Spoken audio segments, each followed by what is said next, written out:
the chairs will be the majority party. The vice chairs will be the minority party.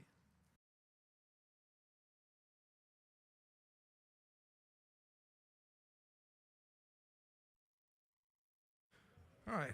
The question occurs on the adoption of H.R. 4. This is a record vote required by the Constitution. The clerk will ring the bell.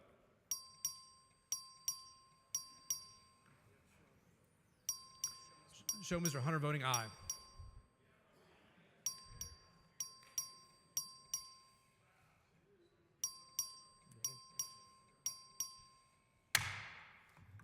There being 116 ayes and 23 nays and one present not voting with 10 absences, H.R. 4 is adopted.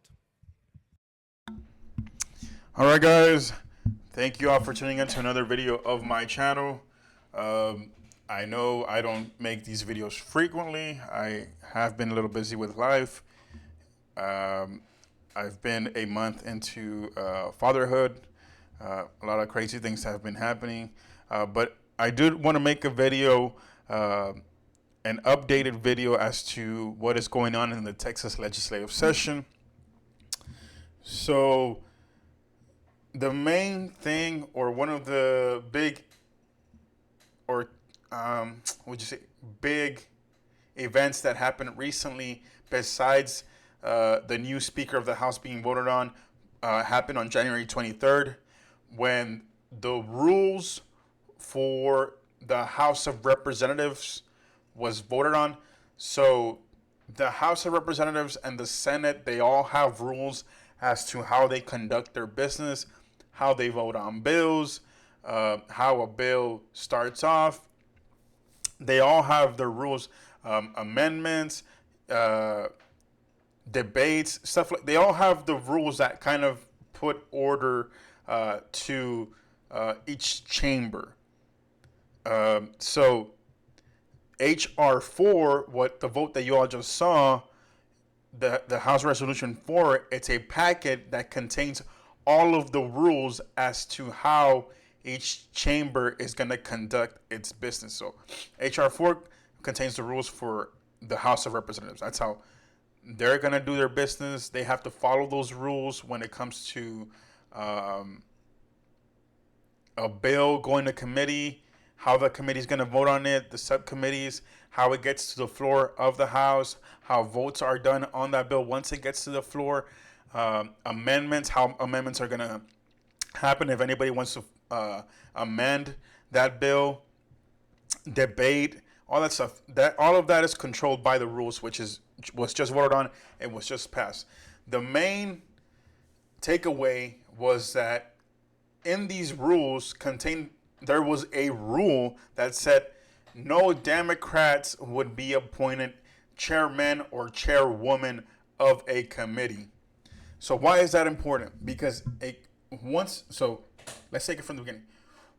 If I am a representative, right? If I am a politician, I am a representative in the Legislature of Texas. I'm one of these guys that's on the screen right now. I can file a bill, which is a proposal of a law. I want to create a law that does X. I have to file it. That bill, depending on the subject, goes to a committee that deals with that subject/topic. So I've used this example before. If I wanted to create a law that I want to put cameras operated by law enforcement on traffic lights to catch anybody running a red light, that bill that I'm proposing will be initially sent to the Transportation Committee because my bill has to do with the topic of transportation. The chairman or chairwoman of that committee has a lot of power over my bill. That chairman or chairwoman can delay the vote in committee where I would say about 9 to 10 other members are part of that committee, and then they vote as to whether or not it's going to go to the floor of the House where it's voted on by all the representatives of the House of Representatives, all the 150 members. So the chairman and chairwoman has a lot of power to decide how soon a bill is passed. If it is even going to get passed, there's mechanisms to kill a bill. So no Democrats is going to have any real power as far as bills in the House of Representatives. At least that's my opinion, and that based on the vote that just happened, because no Democrat for this session will be chairman or chairwoman of a committee, which is what conservatives wanted. What it also signals is that Democrats are weak. The Republicans have the Democrats by, metaphorically speaking, by the balls. The vote for the Speaker of the House happened on opening day of the legislative session. This man that's on the screen right now, he's the Speaker of the House. State Representative Dustin Barrows out of Lubbock, a Republican. His opponent for the Speaker of the House was State Representative David Cook. State Representative David Cook had promised that if he had won the speakership, he would not allow any Democrat to be chairman or chairwoman of a committee, essentially weakening the Democrats even further. Democrats gathered behind Dustin Barrows, a gentleman that's on the screen right now, because they saw at least the opportunity, even if it was minimal, at least a chance, a Hail Mary chance, that since he had not made that pledge to not allow Democrats to not be chairman or chairwoman, that they would have at least a chance to possibly still get appointed chairman or chairwoman of a committee. Well, that backfired, because although Dustin Barrow, the man right here on the screen, won the speakership, he never committed to allowing Democrats to be chairman or chairwoman of a committee. He said, well, it'll be up for a vote, and we'll see what happens. Well, we all knew what happens. We all know who controls the Texas legislature. It's the Republicans. I mean, that's just a fact.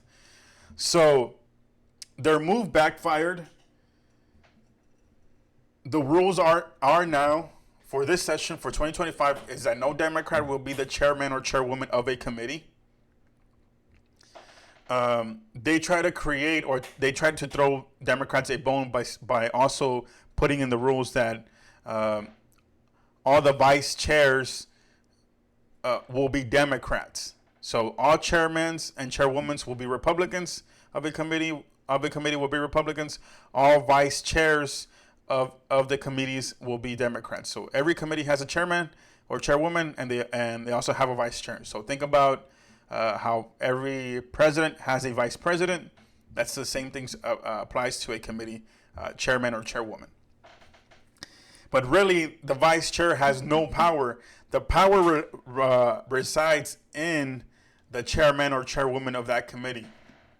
Because whatever bill that the chairman or chairwoman sees as a priority, that's what's going to get done, regardless of what the vice chair, or in this case, the subcommittee chairman or chairwoman says. The chairman or chairwoman of the committee has the power to pass or to kill a bill, or to do tactics or maneuvers to either promote or hinder a bill. So the Democratic Party is weak. The Republicans in the Texas legislature have all the power. They hold all the cards. I mean, it's going to be interesting to see what the Democrats do to try to get some of their priorities passed, but I see that as a very difficult thing. So I just want to read as to what happened. So it says, conservatives clinch long-time goal of booting Democrats from leadership ranks in the Texas House.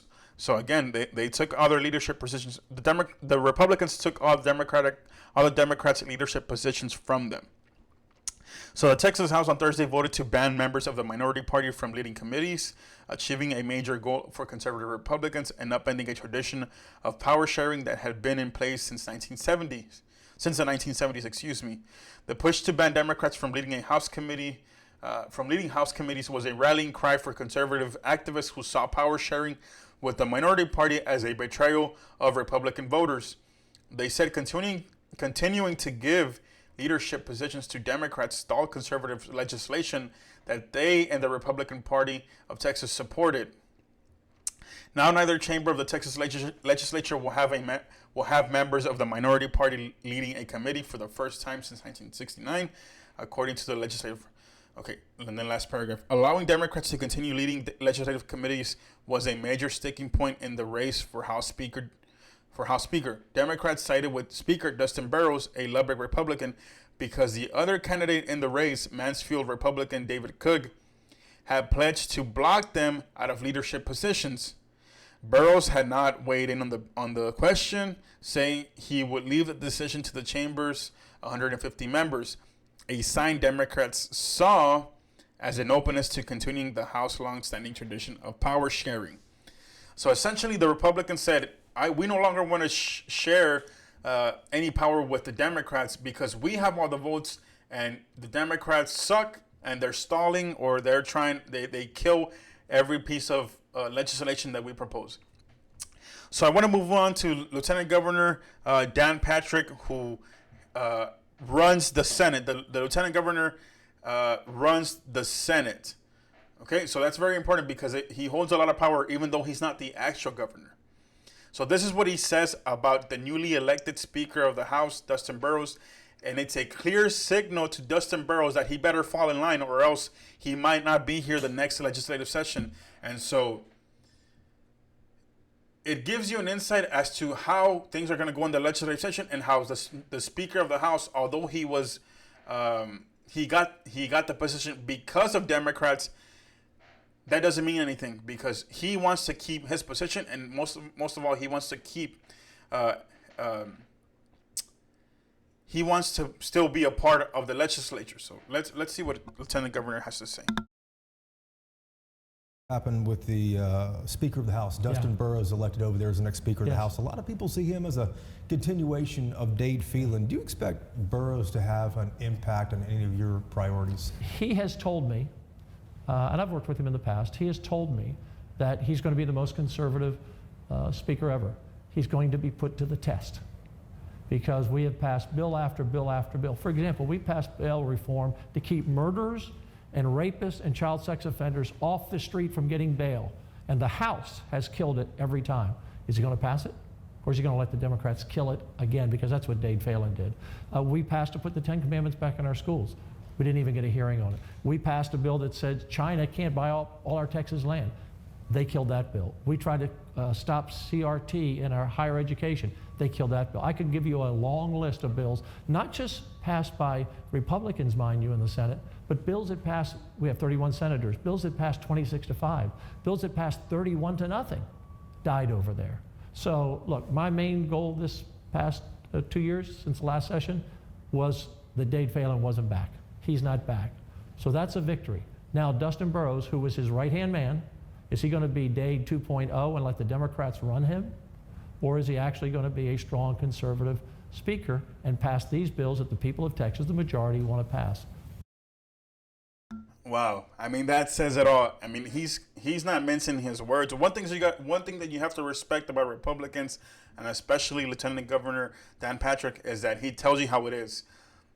He does not hide the fact that he's watching the new speaker, Dustin Burrows, and that depending on how he handles his business, that's going to determine if Lieutenant Governor Dan Patrick and the people that support him, like the governor of Texas, Greg Abbott, the Attorney General, Ken Paxton, and really the new conservatives, this new Trump conservatives, are going to go after the speaker, Dustin Burrows. So he said it right there. Lieutenant Governor Dan Patrick had a huge issue with the former Speaker of the House, Dade Phelan, because he feels like he blocked all of the legislation priorities that they had and had passed. He did not want him back. For the last 2 years, as he said, he went after them, and he was able to accomplish his goal of getting rid of Dade Phelan, the former speaker. Excuse me. So if Dustin Burrows does not do as he's told by the Lieutenant Governor and the Governor Greg Abbott and their supporters, which is really the majority of Texas, he himself will not be the speaker for the next session, and who knows, he might not even be a member of the House for the next session. So Republicans hold the cards. Lieutenant Governor Dan Patrick and Governor Greg Abbott hold all the cards, and we will see what happens. We'll see how the Speaker of the House votes on things, how he runs his business, but we'll also see what Democrats do to try to counter the power that Republicans have essentially shoved down the Democrats' throat. If there's one takeaway that I want y'all to leave with this from this video, is that Democrats are weak as hell and they need to rethink their strategies to try to get more members in the House of Representatives. The only way you can get power in this legislature is by having more votes than the other party. You get more votes than the other party by having more members of your party win elections and be there. So thank y'all for watching. I appreciate y'all tuning in. Y'all have a good